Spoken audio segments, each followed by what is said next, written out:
It began as an ordinary morning in late November. Grey skies pressing against the windows. The air sharp and cold enough to make the wooden floor sting under my bare feet. I'd been feeling weak for a few days. Dizzy spells, tightness in my chest. But I told myself it was just age catching up. A bit of rest and a cup of hot tea would fix it, I thought. After all, I didn't want to worry anyone, especially my son, Daniel. Daniel had always been my weakness, my only child, my whole world. I raised him alone after his father left when he was 10. We didn't have much, but I worked long nights at the hospital as a nurse, so he could have everything he needed. When he grew up, I hoped all that sacrifice would mean something. But lately, something in him had changed. He'd grown distant. His eyes, once full of laughter and warmth, now held shadows. He came home late, avoided conversations, and spent hours whispering on the phone in the living room when he thought I was asleep. I tried not to pry, convincing myself it was just stress from work. Still, a mother knows when something isn't right. That morning, as I was preparing tea, a sudden sharp pain ripped through my chest. It wasn't the usual ache I sometimes felt. This was deeper, burning, as though someone had tied a heavy rope around my ribs and was pulling tighter and tighter. I gasped, clutching the counter for support. The teacup slipped from my trembling hand and shattered on the floor. "Daniel!" I called out, my voice cracking with pain. No answer. He was in his room upstairs, probably scrolling through his phone or sleeping off another late night. I staggered toward the living room, each step harder than the last. My vision blurred. My right arm began to tingle, then go numb. I knew these signs. I'd seen them too many times at work. It was my heart. I needed an ambulance. Fast. With shaking fingers, I reached for my phone on the side table and dialed 911. But before the call could connect, I heard footsteps. Quick, heavy ones, rushing down the stairs. "Mom, what are you doing?" Daniel's voice snapped through the air. I turned, relief washing over me for a second. "Daniel, I'm not well," I managed to whisper. "My chest, it hurts. Please call an ambulance." "I can't." But his face didn't show concern. Instead, there was irritation, almost anger. "Mom, you're fine," he said flatly, striding forward. "You always panic over nothing." He took the phone from my hand before I could react. "I just need—" I started, but he cut me off. "Enough," he barked. "You're not calling anyone. You just need rest." Rest. My head spun. "Daniel, please," I begged. "Something's wrong. Please, call for help." He looked at me for a long moment, his jaw tight, his eyes cold. Then, without another word, he turned, walked out of the living room, and I heard it. The sound of the door locking. At first, I didn't understand what he was doing. I tried the handle. It wouldn't budge. My heart pounded harder, not from the pain this time, but from fear. "Daniel, what are you doing? Open this door right now," I cried, pounding on the wood with all the strength I had left. No answer. Only the faint hum of the TV from the other side. Minutes passed. My breathing grew shallow. The pain came in waves. Unbearable, crushing waves that made me curl up on the rug. I pressed my hand against my chest, praying the pain would stop. I thought about all those patients I'd once treated in the ER, their eyes filled with the same desperation I felt now. I tried to scream again. "Daniel, please, I need a doctor. Please!" My voice cracked, echoing against the locked door. Still nothing. I slumped to the floor, tears stinging my eyes. My son, my own flesh and blood, had locked me in. He didn't believe me, or worse, he didn't care. As the minutes turned to hours, panic began to twist into confusion. Why would he take my phone? Why lock me away instead of helping? Something about his eyes earlier, that strange emptiness, kept replaying in my mind. My breathing grew more labored. I crawled toward the window, trying to reach the curtains, hoping maybe I could open it and call to a neighbor. But my body refused to cooperate. My hand trembled so badly that I could barely grip the sill. Through the glass, I could see the pale winter sun beginning to fade. I thought of Daniel as a little boy, the way he'd run to me after school, waving his report card proudly, how he'd cling to me whenever thunder roared outside. I had promised him, back then, that no matter what, I'd always protect him. But now, lying on that cold floor, I realized that love wasn't always enough to protect me. Then, through the crack under the door, I saw light flicker and shadows move. Daniel's voice carried faintly through the hallway, talking to someone. "She'll calm down," he said, his tone dismissive. "And she just does this when she doesn't get attention." There was a pause. A woman's voice responded, soft but tense. I couldn't make out the words, but I knew that tone. It was pity mixed with uncertainty. I wanted to scream again, to tell her I wasn't pretending, that I was truly dying. But my throat was too dry, my body too weak. I pressed my ear to the floor, listening. Daniel laughed, a sound so unfamiliar, so heartless. My mind swirled between pain and disbelief. This wasn't my son. This was someone else. Someone cold, distant, dangerous even. Time lost meaning. I drifted in and out of consciousness. At some point, I thought I heard him checking the lock again, just to be sure it was secure. I wanted to ask why. Why, Daniel? But the words never came. All I could do was whisper weakly into the silence.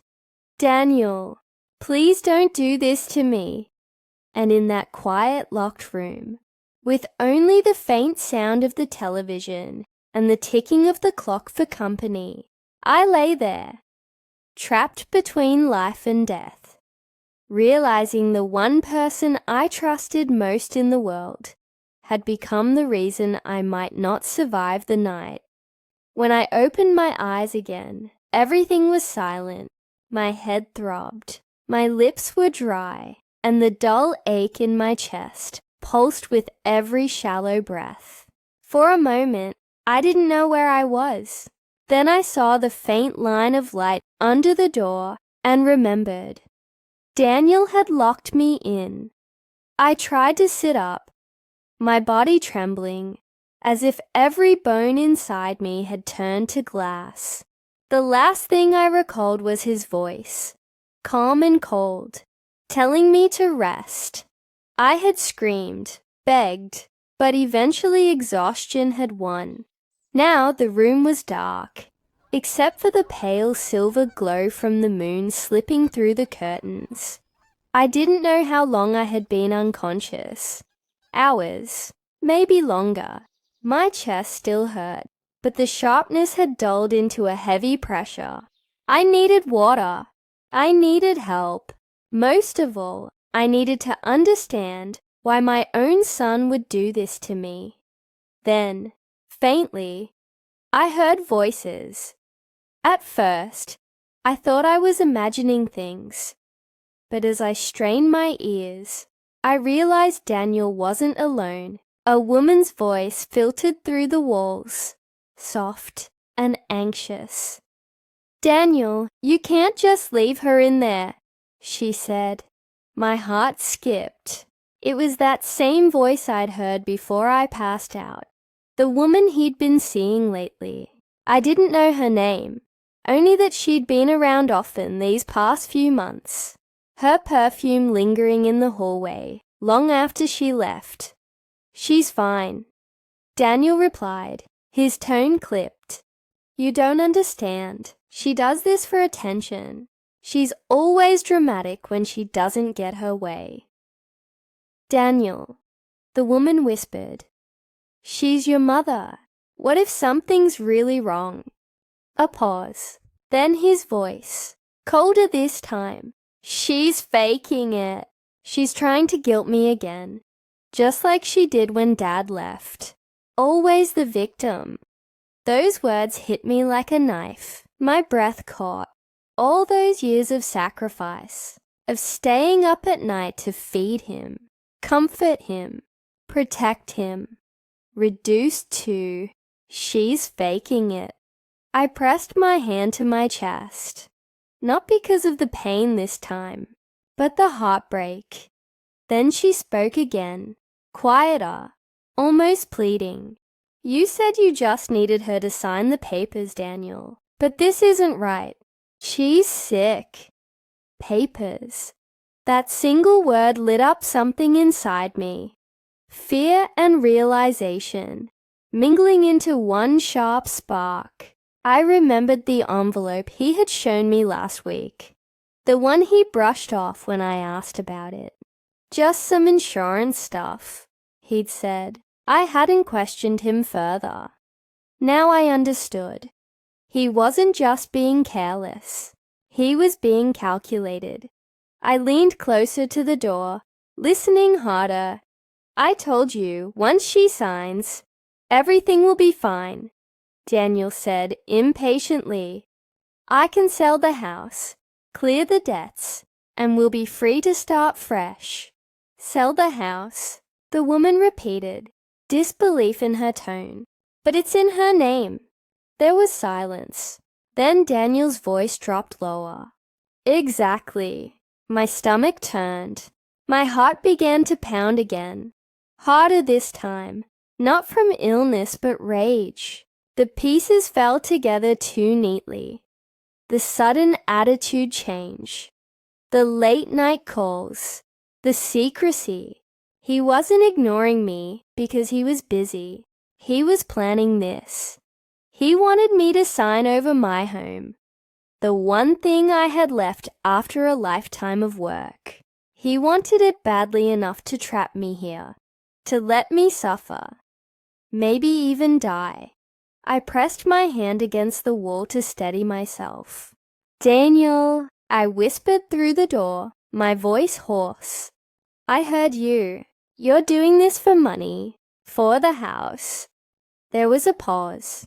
The voices stopped. "Daniel," I said louder, summoning the last of my strength. "Open this door right now. Don't you dare do this to your mother." For a few moments I thought he might. Then I heard footsteps approaching. The lock clicked, and the door opened just a few inches. Daniel stood there, the hallway light framing his face. His eyes looked empty, cold as stone. "You shouldn't have been listening," he said quietly. I tried to reach for him, but my hand shook too much. "Daniel, you don't have to do this," I pleaded. "You're my son. We can fix this together." He stared at me for a long second, then shook his head. "No, Mom. You've had control long enough. You've always looked down on me, treated me like a child. But this house, it's my chance to start over." He stepped forward, setting a plate of food and a glass of water on the floor. "Eat something," he muttered. I looked at him horrified. "You're leaving me in here?" He didn't answer. He just turned, locked the door again, and walked away. That sound, the click of the lock, would haunt me forever. After he left, I sat in silence for what felt like hours, staring at the untouched plate. My heart was heavy with pain, but also something stronger now. Determination. He wanted me weak, desperate, unable to fight back. But I had survived harder things in life. Poverty, betrayal, loss. I would survive my son's cruelty too. I scanned the room for anything I could use. My gaze fell on the small vanity in the corner. There, lying among my old hairbrushes and perfume bottles, was a silver hairpin. My hands trembled as I picked it up, praying it would fit into the keyhole. I knelt by the door, inserting the pin carefully, twisting, pressing, whispering, a silent prayer between each attempt. My heart pounded with every tiny click. After what felt like forever, I heard it. A soft snap. The lock gave way. The door creaked open, and I froze, listening. No sound, no footsteps. He must have gone out. I stepped into the hallway, every movement a struggle. My phone was gone, but on the kitchen counter, I saw the landline phone. My last chance. I grabbed the receiver and dialed 911 with trembling fingers. My voice came out as a whisper. "Please," I said, barely breathing. My son. He locked me in my room. I think I had a heart attack. "I need help." "Stay calm, ma'am," the operator said. "We're tracing your location right now. Help is on the way." But before I could say more, I heard it. The front door opening. Daniel's voice, sharp and panicked. "Mom, what are you doing?" He saw the phone in my hand, his eyes going wide. "No!" He lunged forward, but I screamed, loud, desperate, raw. "Help me! He's trying to stop me." The operator's voice rose on the other end. "Stay on the line, ma'am. Officers are en route." And then faintly through my blurred vision, I saw flashing red and blue lights reflecting through the window. For the first time that night, I felt hope. When I woke up again, I was surrounded by the faint beeping of machines and the sterile scent of antiseptic. For a moment, I thought I was dreaming. The soft white walls, the hum of an air conditioner, the sunlight spilling across the sheets. Then I heard a voice. "Mrs. Harris, can you hear me?" I blinked. A nurse stood beside me, smiling gently. "You're safe now. You're in the hospital," she said, adjusting the IV line in my arm. "Safe!" The word hit me like a wave. I turned my head slightly and saw a police officer near the doorway, arms folded, his expression solemn. My heart began to race, not from fear this time, but from everything I remembered. The locked door, my son's voice, the call. "Your neighbor heard you screaming." The nurse continued softly. She called the police. They arrived just in time. The officer stepped closer. "Ma'am, your son was at the house when we arrived," he said. "He tried to tell us you were confused, that you'd been acting erratic. But we heard the 911 recording. You did the right thing calling." I swallowed hard, my throat dry. "Daniel," I whispered. "Where is he?" "He's in custody," the officer said. "We'll need to take your statement once you're feeling stronger." I turned my head away and stared at the ceiling. The sound of the heart monitor filled the silence. Steady, rhythmic, alive. I had survived, but my heart felt heavier, than it ever had before. Over the next few days, I recovered slowly. Each morning, the nurse checked my vitals and encouraged me to eat, and each night, I lay awake replaying everything. Every word Daniel had said, every cold look, every time I ignored the warning signs. Visitors came. My neighbors, my old co-worker from the hospital, even the mailman, who brought flowers and said he'd heard what happened. The world seemed to know my story now, and everyone's eyes carried the same mix of pity and disbelief.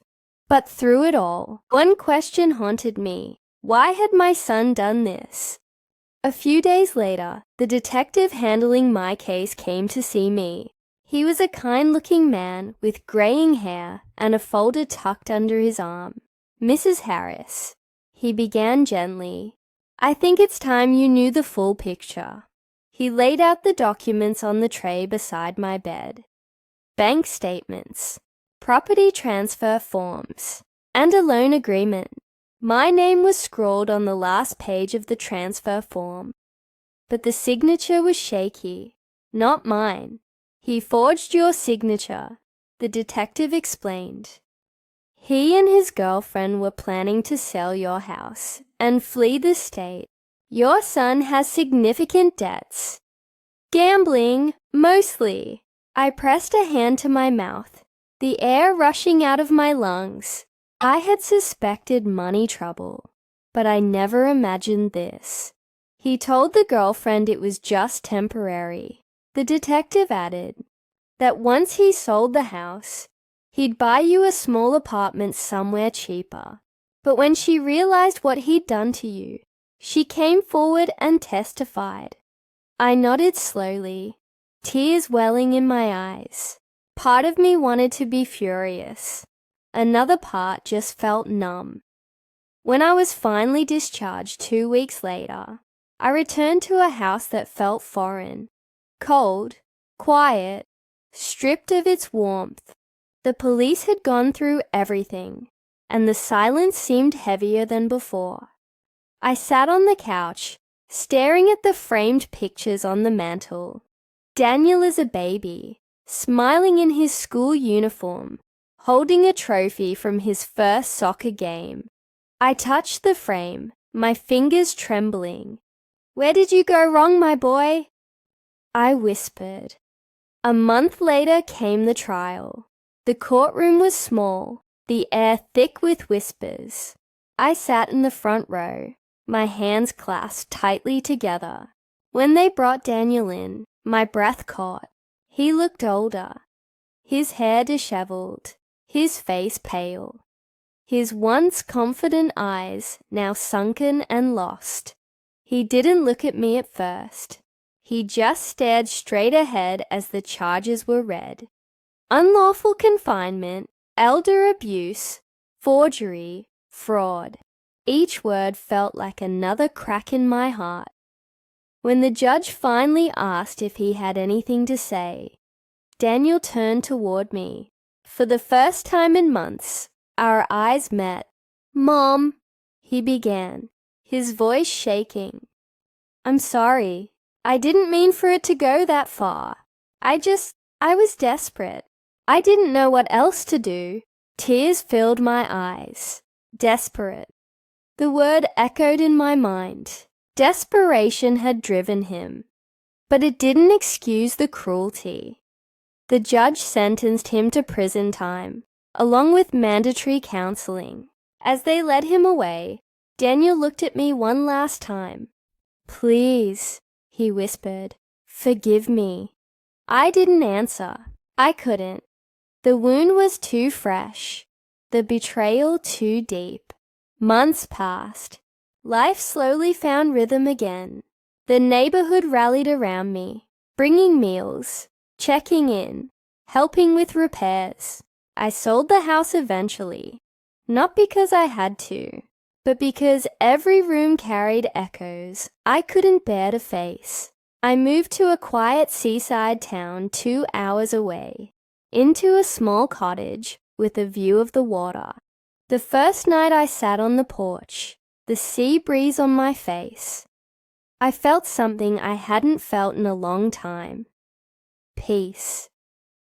Each morning I took slow walks by the beach, feeling my strength return. Some days, I volunteered at a local clinic, helping elderly patients who came in alone. They often told me stories of family and loss, and I listened because I understood. Every so often, I'd get a letter from the correctional facility. Daniel wrote once a month, always apologizing, always saying he was changing. I didn't reply, but I read them all. Maybe one day, when my heart is ready, I'll write back, not with anger, but with truth. One evening, as the sun dipped into the horizon, I sat by the window and watched the light dance across the waves. The orange glow filled the room with warmth, and for the first time I smiled. I had been locked in a room, silenced, betrayed, but I survived. I had found my voice again, my freedom, and the strength to live on my own terms. I whispered into the quiet air, "Never again." And as the waves rolled gently against the shore, I felt the words settle deep in my heart, not as bitterness, but as a promise.